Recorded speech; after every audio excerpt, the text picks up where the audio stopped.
محمد ابن زکوان السجاد کی دعا ہے، یا من ارجوہ لکل خیر، جو آپ ہر نماز کے بعد پڑھتے ہیں، اس لیے کہ یہ صحابی ہے امام جعفر صادق علیہ الصلوۃ والسلام، جو اصحاب ائمہ میں سے واحد صحابی ہے جس کا لقب سجاد ہے۔ امام زین العابدین کا لقب سجاد ہے، اور اصحاب میں سے محمد ابن زکوان کا لقب سجاد ہے، یعنی بہت زیادہ سجدے کرنے والا، اتنا سجدہ اور سجدے میں اتنا گریہ کیا کہ آنکھوں کا نور۔ اس حالت میں آپ امام کے پاس آتے ہیں اور امام سے درخواست کرتے ہیں، امام مجھے ایسی دعا رجب کے ایام کے لیے تعلیم کر دیجئے جس سے مجھے فائدہ ہونی، یعنی محمد ابن زکوان کو فائدہ ہو۔ ایک دعا ہے جس سے مجھے فائدہ ہوتا ہے جب معنویت کے انتہائی نچلے زینے پہ ہے، اسے کوئی بھی دعا سکھا دیں اسے فائدہ ہو جائے گا، لیکن ایک وہ شخص جس نے اپنی آنکھوں کا نور دعاؤں میں دیا ہو، اس کو فائدہ دینے والی دعا امام جعفر صادق علیہ الصلوۃ والسلام نے تعلیم دی ہے۔ دعا کیا ہے؟ یا من ارجوہ لکل خیر وآمن سخطہ عند کل، وہ ذات جس سے تمام خیر کی امیدیں صرف اور صرف اسی سے رکھی جا سکتی۔ خیر کا سورس، منبع اگر خدا نہ چاہے تو باقی پوری کائنات مل کر بھی آپ کو کوئی خیر نہیں پہنچا سکتی۔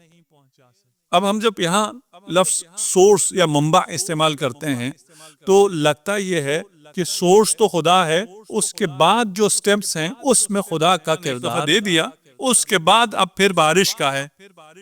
آپ کو باران چاہیے، ہم بارانی علاقے میں ہیں، یہاں پر ہمارے کھیتوں کو بارش چاہیے ہوتی ہے، بارش خدا نے برسا دی، اس کے بعد ختم، بارش کا اگلا سارا کام باقی جتنے علل و اسباب ہیں جو آج بچے کو معلوم ہے ان کا ہے۔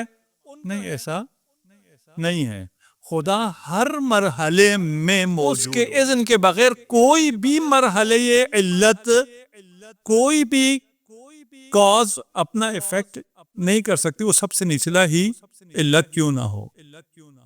اس کو سمجھانے کے لیے میں اگر اس کے برعکس مثال دو، ہم میں سے بہت سے لوگ، الحمدللہ بہت سے نہیں، کچھ لوگ وسواس ہوتے ہیں، کہ انہیں وسوسہ ہوتا ہے کہ یہ اس کو ہاتھ لگا تو نجس ہو گیا، یہ پتہ نہیں پاک تھا یا نہیں تھا، اور وہ بہت زیادہ احتیاط کرتے ہیں۔ ان سے اگر آپ پوچھیں آپ کیوں احتیاط کرتے ہیں، وہ کہتے ہیں اگر نجس ہو اور اس نجس کو میں کھا لوں تو میں شقی ہو جاؤں گا، شقی القلب ہو جاتا ہے، نجس کھانے والا سنگ دل ہو جاتا ہے۔ میں اگر اس کو کھا لوں اور یہ حقیقت میں نجس ہو، مجھے تو پتہ نہیں ہے، تو میں کیا ہو جاؤں گا؟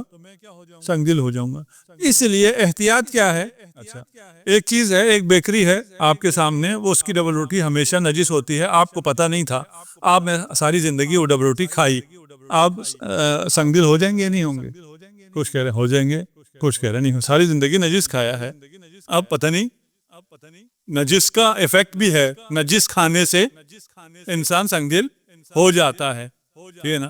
اس لیے میں احتیاط کرتا ہوں، میں نہیں کھاتا، جہاں کا مجھے پتا ہے یہ پاک ہے وہاں سے لا کر میں کھاتا ہوں، یا گھر میں روٹی بنواتا ہوں، اگر بنوانے پہ زور نہیں چلتا تو خود بناتا ہوں۔ مسئلہ یہ ہے کہ یہ چیز جو پتہ نہیں ہے نجس ہے یا نہیں ہے، یہ نجس ہے یا نہیں، حقیقت میں تو نجس ہے لیکن ظاہراً نجس نہیں ہے۔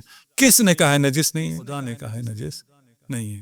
خدا نے کہا ہے اگر تمہیں پتہ نہیں ہے تو وہ نجس نہیں ہے، جب وہ واقع میں تو نجس تھا لیکن خدا کہہ رہا ہے نجس نہیں ہے۔ اب اس میں نجس کا اثر آئے گا یا نہیں آئے گا؟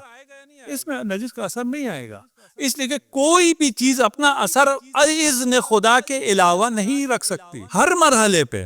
ایسا نہیں ہے وہ کہ جی نہیں یہ تو ہوتا ہے، نہیں ہوتا، ٹھیک ہے؟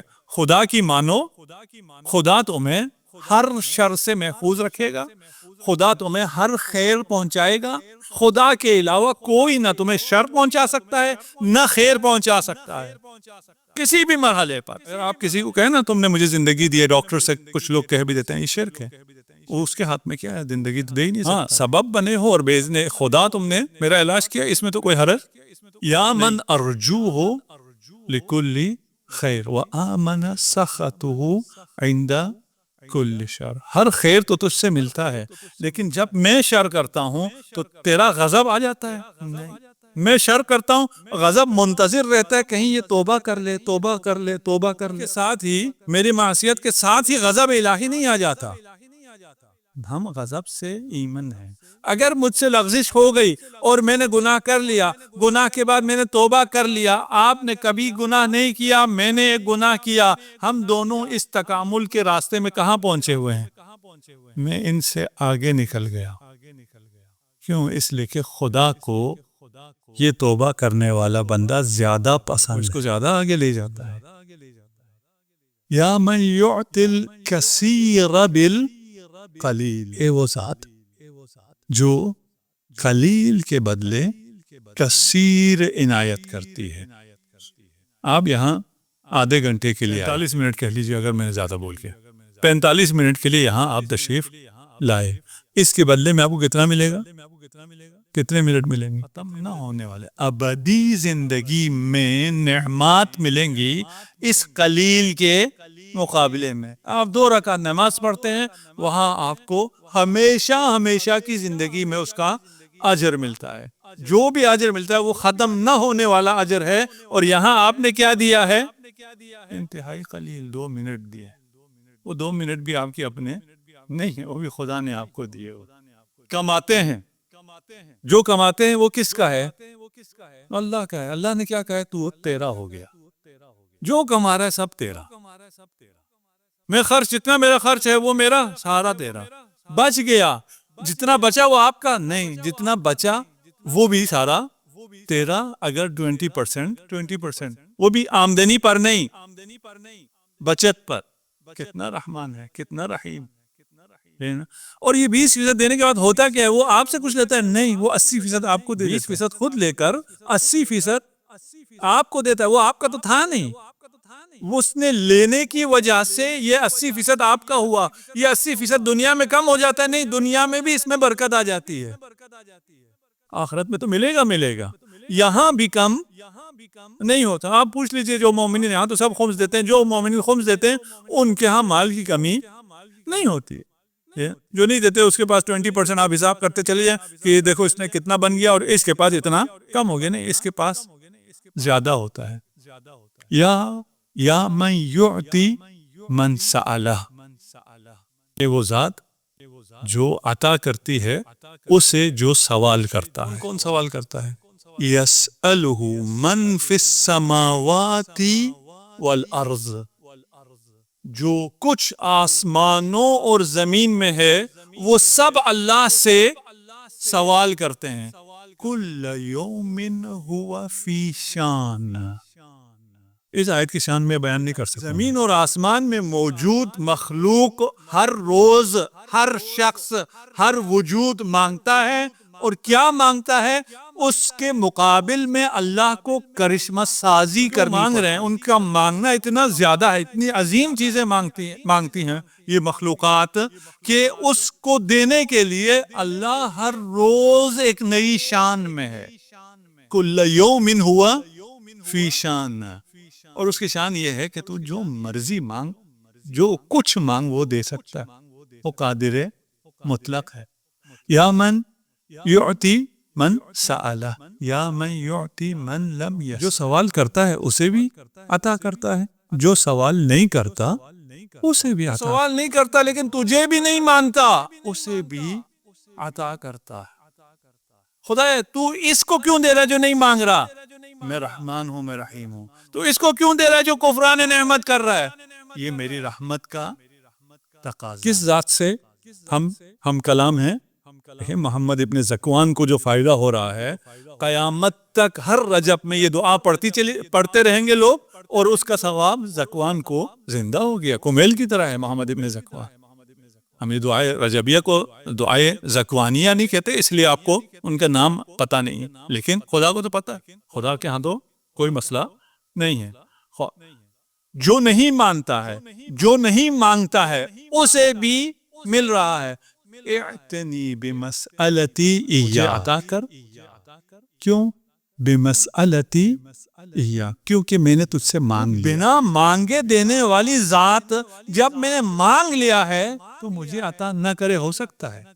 نہیں.